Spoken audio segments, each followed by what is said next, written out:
धर्म प्रेमी बंधुओं, आप सभी को जय जिनेंद्र। मेरे इस चैनल में आपका स्वागत है। मेरे इस चैनल में 16 कारण भावना अनुशीलन का स्वाध्याय चल रहा है। आप सभी का बहुत सहयोग मिल रहा है। आप सभी का धन्यवाद। आप सभी से अधिक लाइक करें, सब्सक्राइब करें, शेयर करें और जन जन तक है जैन धर्म के सिद्धांत पहुँचावें। मेरे इस चैनल में 16 कारण भावना के अंतर्गत आज हम स्वाध्याय करेंगे प्रवचन भक्ति भावना का। उससे पूर्व मंगलाचरण करते हैं। जीवम जीवम दब्बम जिनवर वसेण जेण जिण जिठ्ठम देविंद विंद वंदे वंदे तम सबदा शिरसा। मंगलम भगवान वीरो मंगलम गौतमो वणि मंगलम कुंद कुंदाद्योति जैन धर्मोस्तु मंगलम। सर्वमंगल मांगल्यम सर्व कल्याणकारकम प्रधानम सर्वधर्मानां जैनम जयतु शासनम जैनम जयतु शासनम जैनम जयतु शासनम। सर्वे श्रोता सावधानतः श्रवन्तु। 13वीं भावना है प्रवचन भक्ति भावना। प्रवचने भाव विशुद्धि युक्तो अनुरागो भक्ति। जिन प्रभु के वचन प्रवचन हैं, इनमें भावों की विशुद्धि के साथ अनुराग रखना प्रवचन भक्ति है। सर्वार्थ सिद्धि में यह परिभाषा दी गई है। आगे दूसरी कहते हैं सिद्धांत अथवा 12 अंगों का नाम प्रवचन है। सर्वज्ञ के वचन प्रवचन हैं, उत्कृष्ट हैं। वचन जिनके ऐसे आप्त प्रवचन कहलाते हैं अथवा आप्त के वचन रूप परमागम को प्रवचन कहते हैं। यह परिभाषा धवला टीका में दी गई है। श्रुत देवता के प्रसाद से कठिनता से प्राप्त होने वाले मोक्ष महल की सीढ़ी रूप प्रवचन में भाव विशुद्धि पूर्वक अनुराग करना प्रवचन भक्ति है। प्रकृष्टम प्रकृष्टस्य वचनम इति प्रवचनम। प्रकृष्टस्य वचनम परमागमः। प्रकृष्ट वचन अर्थात आप्त के वचन रूप परमागम प्रवचन है। इस प्रकार से प्रवचन की परिभाषा को यहाँ पर बतलाया गया है। और आगे आचार्य विशुद्ध सागर जी महाराज प्रवचन भक्ति अनुशीलन भावना को सरल शब्दों में समझाते हुए कहते हैं सर्वज्ञ वीतराग हितोपदेशी अरहंत परमात्मा के वचन ही प्रवचन है।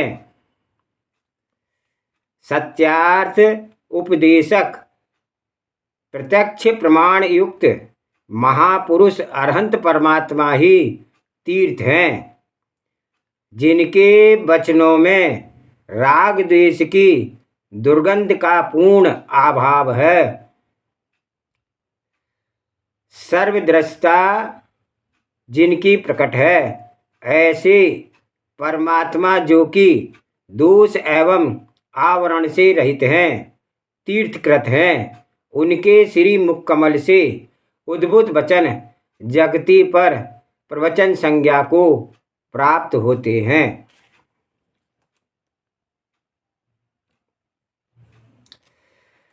बोलना मात्र प्रवचन नहीं है, भव्य जीवों के लिए कल्याणकारी हैं। ऐसे उत्कृष्ट प्रवचन जो संशय विभ्रम विमोह से रहित हैं, शुद्ध तत्व के मात्र उद्घोषक हैं, पर निंदा स्व प्रशंसा से रिक्त वचन प्रवचन हैं। जिन वचन प्रवचन हैं, जिन वचनों के आश्रय से युक्त वचन होते हैं। बोलना मात्र प्रवचन नहीं है, वचन मात्र प्रवचन हो गए तो 2 इंद्रिय जीव के भाषात्मक शब्द भी प्रवचन हो जाएंगे। साथ ही लोक में जितने प्रकार के वचन बोले जाते हैं, वे सभी प्रवचन संज्ञा को प्राप्त हो जाएंगे। मानी, मायावी, लोभी, क्रोधी, कामी, मद्यपायी सभी के वचन प्रवचन हो जाएंगे, परंतु ऐसा नहीं है। प्रवचन पटु कुशल वक्ता का कर्तव्य है। सर्वप्रथम प्रवचन का स्वरूप को समझो। बिना स्वरूप व परिभाषा के जाने किसी भी विषय पर बोलना स्वहास्य कराना है। वस्तु की संज्ञा, लक्षण, प्रयोजन का भी ज्ञान होना चाहिए। एक सच्चे एवं अच्छे प्रवचनकार को शब्दार्थ, न्यायार्थ, मात्रार्थ, आगमार्थ और भावार्थ का ध्यान रखने की आवश्यकता है।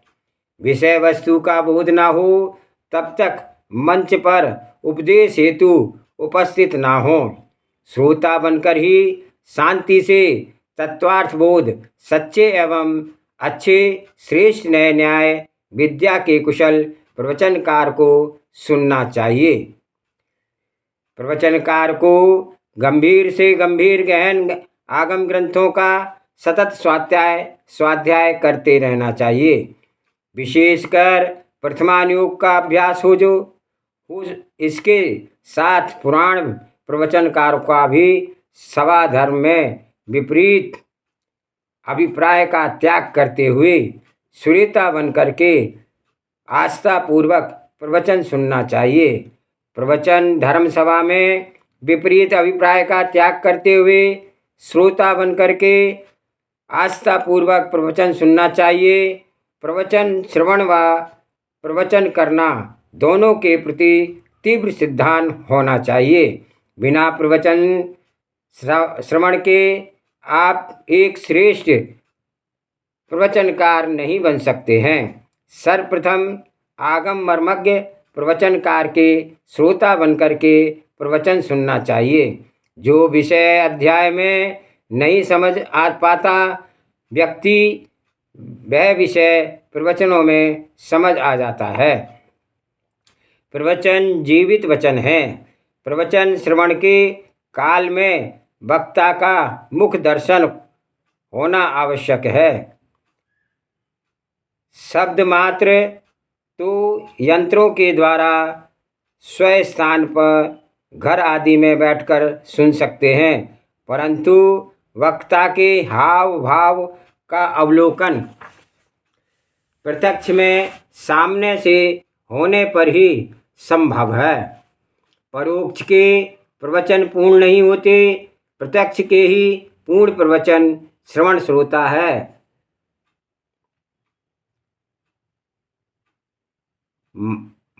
मृत वचन परोक्ष के हैं, प्रत्यक्ष जीवित प्रवचनाकार का श्रवण है। प्रवचनों का प्रत्यक्ष फल भावों में प्रकृष्ट विशुद्धि का संचार होता है। अज्ञान की निवृत्ति एवं परंपरा से स्वर्ग एवं मोक्ष की प्राप्ति होती है। प्रवचन श्रवण के काल में आर्जव मार्दव धर्म धारण करना चाहिए। प्रवचन काल में मात्र प्रवचन का ही श्रवण करें। अन्य कार्य एवं अन्य बातें धर्मोपदेश के काल में नहीं करनी चाहिए। कार्य कारण विपर्यास नहीं होना चाहिए। प्रवक्ता को शक्ति प्रदान करना चाहिए, उत्साह प्रदान करना चाहिए, ना कि वक्ता की शक्ति का नाश एवं उत्साह भंग करना चाहिए। जो व्यक्ति देशना सभा में आकर के अन्य कार्य करता है, देशना कार्य के अभिमुख ना होकर के अन्य के अभिमुख है तथा साथ ही अन्य भिन्न पुरुषों की बातें करता है या लेखन कार्य, मंत्र जाप या अन्य चिंतन की मुद्रा में बैठा है, वह पुरुष वक्ता के उत्साह की हत्या करने के लिए हत्यारा बन करके आया है। और जो धर्म सभा में अशिष्टापूर्वक हास्य विनोदरत है, ऐसे प्राणी प्रवचन सभा में प्रवचनकार को प्रवचन से विरक्त कर देते हैं। जो प्रमेय प्रवचनाकार देना चाहता था वे प्रमेय नहीं दे पाता। कुछ विचित्र चित्र वाले श्रोता धर्म सभा में स्वज्ञान के रत्नार्थ प्रसंग शून्य प्रसन्न कर पूर्ण सभा को छूप खड़ा कर देते हैं। ऐसे श्रोता आचार्य जिनसेन स्वामी की परिभाषा में भैंसा जैसे होते हैं। जैसे भैंसा स्वच्छ सरोवर में गंदा कर देता है, उसमें बैठ करके लघु शंका कर देता है, और उसी प्रकार से वह श्रोता है जो कि सभा में बैठ करके ऐसा वातावरण निर्मित कर देता है जिससे कि सभा मलिन हो जाती है। ऐसा कार्य धर्म सभा में नहीं होना चाहिए। एकमात्र धर्म श्रवण के उद्देश्य को लेकर के प्रवचन गृह में जाना चाहिए। हमेशा प्रवचनकार के मुख की ओर दृष्टि रखना चाहिए। जो व्यक्ति प्रवचनकार के सम्मुख प्रसन्न मुख से जिज्ञासु भाव से उत्कृष्ट युक्त बैठा है, वह प्रवचनकार को उत्साह शक्ति का संचार प्रदान करता है। जिज्ञासु श्रोता की भाव दशा देख करके शुद्ध संवेदना का अनुभव कर वक्ता विशिष्ट प्रेमी को प्रदान करता है। श्रोताओं के लिए परम अमृतभूत तत्वोपदेश की निर्मल भेंट प्रदान करता है, जो कि अज्ञानता की दरिद्रता का क्षण मात्र में नाश कर देती है। श्रोता सुनकर परम शांति एवं आनंद से सुखद अनुभव करता है।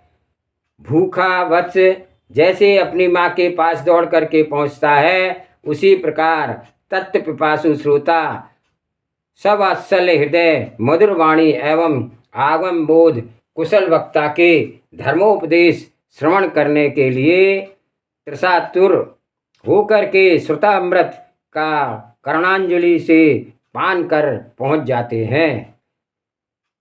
किंचित भी विराम व विलंब नहीं करते हैं। प्रति क्षण प्रतिपल नवीन नवीन प्रमेयों को श्रवण कर अपने अज्ञान तिमिर का अभाव करते हैं। श्रुतामृत से बड़ा आनंद देवों अमरों से कंठ से श्रावित अमृत में से नहीं होता है, जो बागीश्वरी के श्रवण में होता है।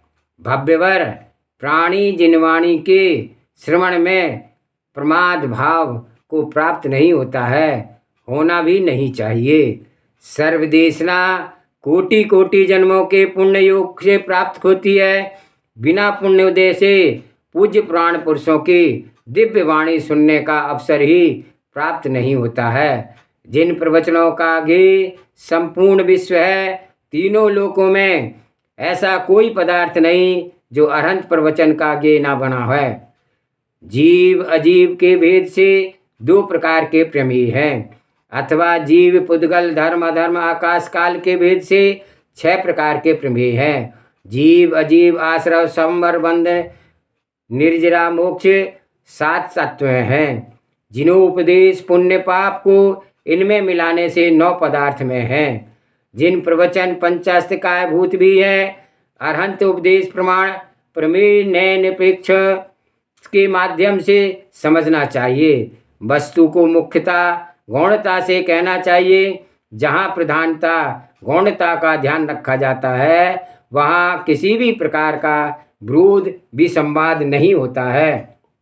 उपदेश के काल में वस्तुत्व की व्याख्या में व्याप्ति का ध्यान रखना अनिवार्य है। दृष्टांतों के दृष्टांत घटित होना चाहिए। उदाहरण कुछ चल रहे हैं, सार नहीं अन्य ही हो, यह सच्चे प्रवचनाकार की कुशलता नहीं है। व्याख्ये पर उदाहरण पूर्ण रूप से घटित होना चाहिए। जिज्ञा प्रतिज्ञा हेतु उदाहरण उपनय निगमन 5 हेतु वात्सल्य सभा में रखना चाहिए। विद्वानों के मध्य प्रतिज्ञा हेतु से कार्य हो जाता है, और सामान्य सभा में दृष्टांत देने से जन सामान्य को शीघ्र विषय में को धारण हो जाता है। जगती पर आत्महित की विद्या अरहंत प्रवचन में ही प्राप्त होती है। आहार भय मैथुन परिग्रह 4 संज्ञाओं के वशीभूत प्राणी पंच परावर्तन संसार में अनादिकाल से परिभ्रमण कर रहा है। भ्रमण में सहकारी 5 प्रकार के मिथ्यात्व भी हैं। एकांत, विनय, विपरीत, अज्ञान, संशय तथा क्रियावाद। अक्रियावाद, संशय, अज्ञान के साथ ही मिथ्यात्व, अवृत्ति, प्रमाद, कषाय, योग, ये आश्रव बंध के प्रत्यय जीव को क्लेश दे रहे हैं।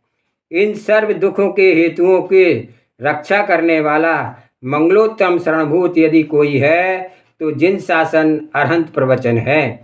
लोक में अन्य लौकिक जनों के प्रवचन माया मिथ्या निदान शैल्य के कारण ही है, भव भ्रमण के बीज हैं। हिंसा कर्म में जो धर्म का स्वरूप कह रहे हैं वे जगती में जिसको सुख में होगा।